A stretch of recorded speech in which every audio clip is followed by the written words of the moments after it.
Welcome, Chem 1. We've been working through ionic, covalent, and acid naming and formulas. Today, we're going to take a look at coming up with the empirical formula of some of these using a percent composition. Let's get started. By definition, an empirical formula is just the simplest whole number ratio of atoms within any formula. Ionic substances are always written as empirical formulas. It's important to understand that the ratio between the atoms in a formula are considered a mole ratio, meaning that H2O, there are 2 moles of hydrogen for every 1 mole of oxygen. This is an important concept because it helps us realize that if we have the percent comp or percentages of masses of the different elements in a formula, we can convert those masses to moles and then use that ratio to figure out what the formula is. So if you look at our procedure here, if we get percentages, we're going to assume a 100-gram sample and turn those percentages into grams. Then we're going to go from grams to moles, a simple mole problem, and then determine the empirical formula by making a whole number ratio of atoms in a formula. So in this problem, we have 50% sulfur and 50% oxygen. So if you didn't understand chemistry, you might say, oh, the formula is just SO because it's 50-50. But we know that these atoms are different sizes, so we have to convert it to moles first. So if you look what we've done here, we've taken the mass of sulfur, which we know to be 50 grams, because if we assume a 100-gram sample, 50% of 100 grams is 50 grams.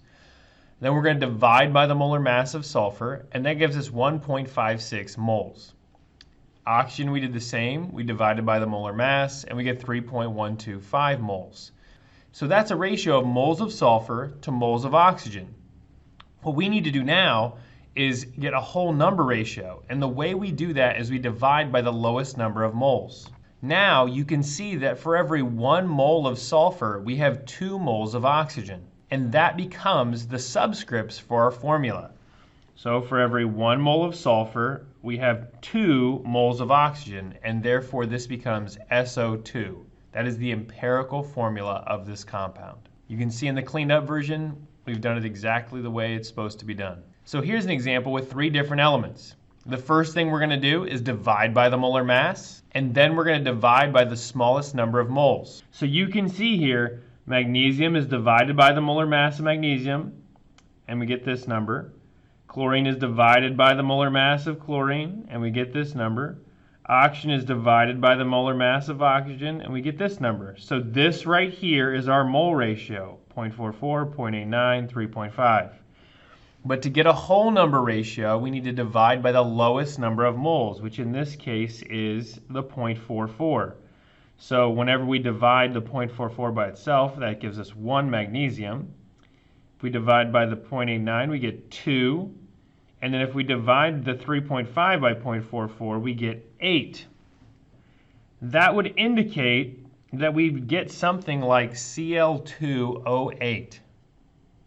That is not a known polyatomic ion, but ClO4 is a known polyatomic ion. So you can start to piece this together that, oh, we have 1 magnesium, and then we have a ClO4, but there are 2 of them, which would be the ratio of 2 chlorines and 8 oxygen.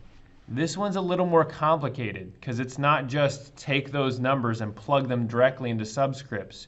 You have to think about what polyatomic you could have and that there's a possibility that you have more than one of them. Here's one with nitrogen and oxygen. The procedure is the same with one minor twist. Step 1, divide by the molar mass. Get your mole ratio. Here's my moles of nitrogen. Here's my moles of oxygen, 2.6 to 3.95. We're going to divide by the lowest number, the 2.6, and that gives me 1 nitrogen for every 1.5 oxygens. Well, I can't write N1O1.5. That's not whole numbers. But that 0.5 is easy to get rid of. In math, if you want to get rid of a half and make it whole numbers, you multiply by 2. So instead of this being a 1 to 1.5 ratio, this is a 2 to 3 ratio. We would multiply both by 2, and so the formula is N2O3. And yes, that is empirical because it does not reduce. If you land on 1.5 with one of your mole ratios, you're going to just double everything. Anything that's below 0.1 or above 0.9 though, you would just round to the nearest whole number. The other decimal that you could get that you might multiply would be if it landed on 0.33 or 0.6, repeating. That would let you know that you have thirds and that you'd probably multiply by 3 to get rid of that. That's what this example is. You can see we have carbon, 4.09 grams, and hydrogen, 0.909 grams. We divide by the molar mass. Divide carbon by 12, divide hydrogen by 1. We get 0.34 and 0.9. We divide by 0.34 because that's the smallest of the two numbers. And then we get 1 and 2.64.